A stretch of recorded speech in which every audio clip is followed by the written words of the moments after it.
Halo teman-teman semua. Jadi baik, kami di sini dari kelompok 6 ingin menjelaskan tentang bentuk lahan marin. Sebelum itu, perkenalkan nama saya Maria Jessica Zau dan rekan saya Maria Rizmia, Ceteva, Santi Evania. Jadi baik, yang pertama-tama ada bentuk lahan marin. Bentuk lahan marin adalah bentangan alam yang terbentuk akibat proses aktivitas air laut seperti gelombang dan arus, mencakup proses konstruktif atau pengendapan dan destruktif atau abrasi di wilayah pesisir. Beberapa ahli mendefinisikan marin sebagai salah satu klasifikasi bentuk lahan berdasarkan asal prosesnya yang terjadi di sepanjang pantai dan dipengaruhi oleh faktor seperti kedalaman laut, struktur batuan, serta relief wilayah sekitar. 1. Abrasi atau erosi laut. Abrasi adalah proses pengikisan dan pengurangan daratan pantai oleh aktivitas gelombang arus laut dan pasang surut. Proses ini terjadi ketika energi gelombang menghantam pantai secara terus-menerus, mengikis batuan dan sedimen. Yang kedua, sedimentasi atau deposisi laut. Sedimentasi adalah proses pengendapan material, pasir, lumpur, kerikil yang dibawa oleh gelombang arus dan sungai di wilayah pantai. Ketiga, proses organik. Aktivitas organisme laut terutama hewan karang, alga, dan tumbuhan mangrove dapat membentuk struktur geologis yang signifikan. Jenis-jenis bentuk lahan marin dibagi menjadi 3. 1. Bentuk lahan hasil erosi. Bentuk lahan hasil erosi terbagi lagi menjadi 5, yaitu 1. Tebing pantai, 2. Gua laut, 3. Tanjung atau headland, 4. Arca dan gerbang laut arca, 5. Stage atau pilar laut. Yang kedua, bentuk lahan hasil proses organik. Bentuk lahan organik terbagi menjadi 3, yaitu terumbu karang, atol, ekosistem mangrove.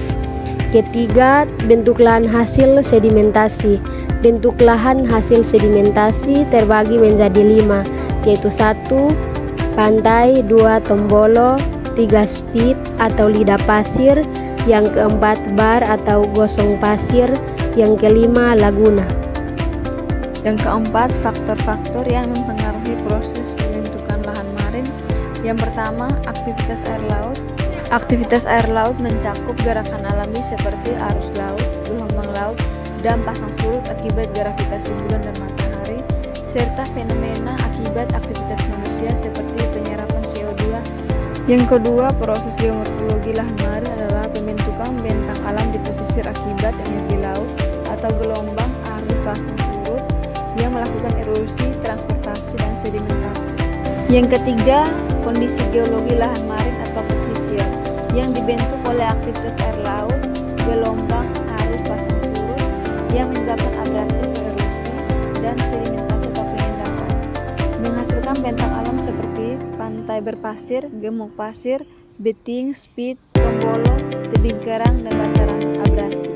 Yang keempat, faktor klimatik utama yang mempengaruhi lahan dan ekosistem marin meliputi suhu, curah hujan, dan angin. Yang kelima, faktor antropogenetik lahan marin adalah aktivitas manusia yang mengubah bentang alam pesisir dan laut seperti reklamasi pantai menjadi pelabuhan dan area hutan.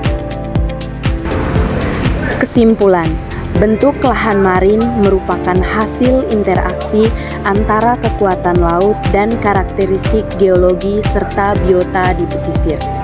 Proses-proses seperti erosi, sedimentasi, dan aktivitas organisme laut berperan penting dalam membentuk berbagai formasi laut di wilayah pesisir dan perairan laut seperti tebing pantai, terumbu karang, delta, tombolo, dan mangrove. Bentuk lahan marin memiliki manfaat ekologis yang sangat besar, seperti menyediakan habitat bagi berbagai spesies laut, melindungi pantai dari erosi, dan mendukung keanekaragaman hayati. Selain itu, bentuk lahan marin juga penting secara ekonomi karena mendukung sektor pariwisata, perikanan, dan pengelolaan sumber daya alam.